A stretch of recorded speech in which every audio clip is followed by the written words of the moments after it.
Isiolo tell us why majority of the sections are stored for the last 3 months and workers have never been paid their money to be able to continue with the construction. Tell the people of Mandera why power is being supplied once in every 24 hours. You must say what is happening at the Mandera Kenya Power Station. Finally, William Ruto, on 4th November 2023, in Lamu County, Kizingitini, Pate Island, you lied that Kenya shilling 700 million was available for construction of Mutagawada Sea Road. People are still waiting.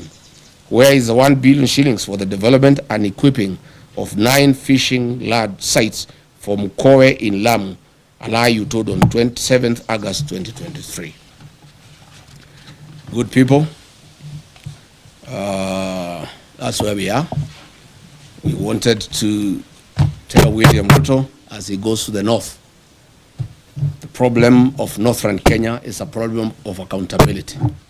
Theft of public resources by leaders that he wines and dines with. He is going to be with those leaders in military choppers, blowing dust and wind to hungry population with no water and food. I would like to ask him to carry food and water for the people of northern Kenya.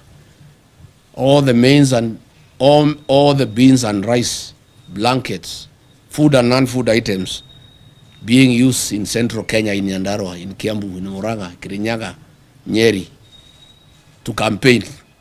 He should take those foods and non-food items. I found yesterday in Nyandarua trucks of blankets, trucks of rice and beans being taken to people who have food, who have potatoes, who have carrots. This food is required in northern Kenya.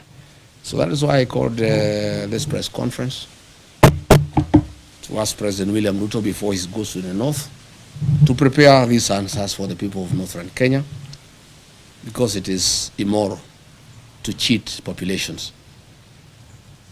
These people are dying, they are hungry, they have no water, they have no food, they have no medicine, their animals are dying. And then you go to dance with them and lie to them all. Asanteni sana. Any question? Yes, citizen. My name is Emmanuel from Citizen TV. Just a few questions. Number one, the region has always complained that they've been left behind due to historical issues. What do you say about that? Because they have been marginalized according to them. Number two, this is the first time that you're having a presser after the changes at IBC. Are you okay with the person who is acting now? And lastly, there have been some concerns from Senate that there's some corruption. Governors yesterday said that the senators, some of the committee members, CPAC, are extorting them. Would you like to comment about that as well? Thank you. What was the first question? The first question is about the historical... Yes.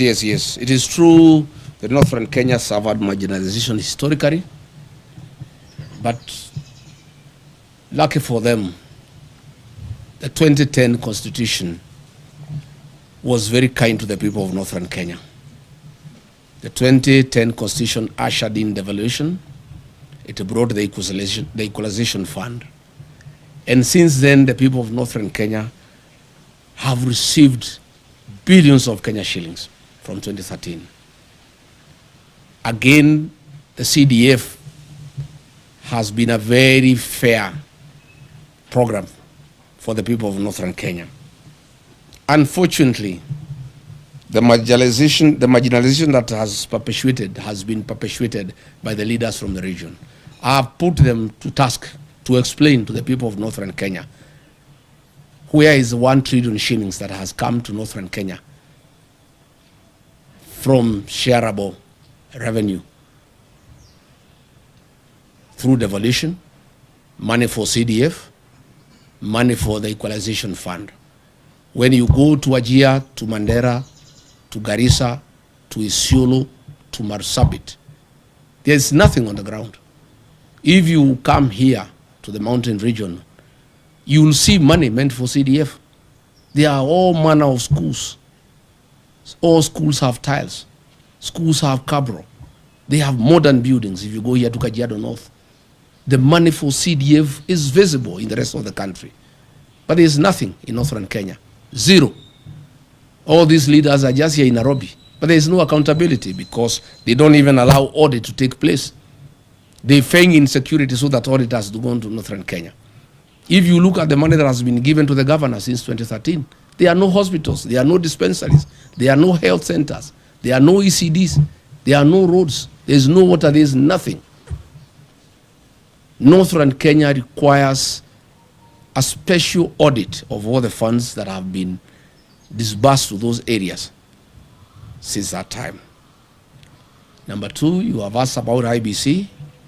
We went to IBC and raised various issues. Of course, we did demand the removal of the CEO, and we are grateful that he has been removed. We call for a transparent and open recruitment of a CEO with no interference from the state. Further, we call upon the IBC to terminate the contracts for the mathematics system of conducting elections, the Venezuelan technology that was illegally extended by the outgoing CEO, Juan Marjan. He did it when there was no commission.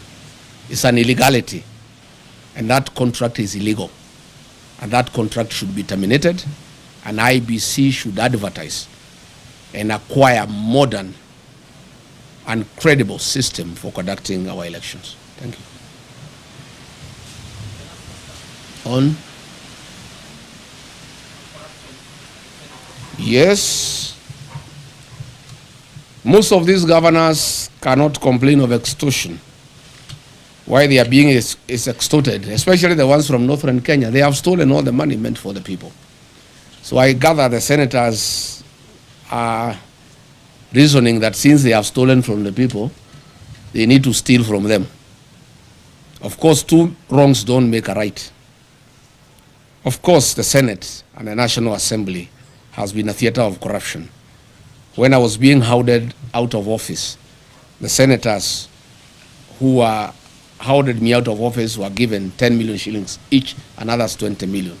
It's a den of corruption. And so is the National Assembly. And by extension, all public institutions. So this is something that we intend to correct when we form government. The United Opposition intends to deal with corruption head-on because it's the greatest challenge that we have as a country. We have a very, very serious challenge where we even have budgeted corruption and where corruption has been institutionalized and people don't find it anything wrong. Again, William Ruto has really encouraged people to practice corruption. He is bribing people in the loans of State House openly when everybody can see. He calls people and gives them bribes.